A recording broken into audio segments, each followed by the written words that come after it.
ఏడ్చినా ఊర్లో అందరూ కనిపించకుండా పోతుండ్రు. ఏటవుతుందో తెలియదు, ఏమవుతుందో తెలియలేదు. ఇప్పుడు ఆ విషయం తేల్చడానికే ఈ రాయి చెట్టు కింద మీటింగ్ పెట్టాను.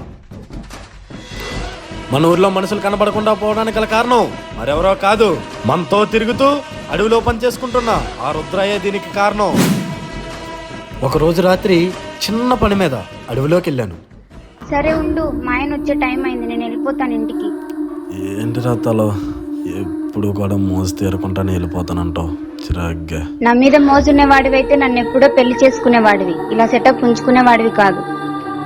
సరే సరేలే, వెళ్ళలే మరి. మోజంట మోజు, వెళ్ళవయ్యా. ఈ సర్పంచ్ బుద్ధి నా దగ్గర చూపించు. ఈడేంది ఎలా వచ్చేస్తున్నాడు? కొమ్మదేసి నన్ను చూసాడే ఏంది?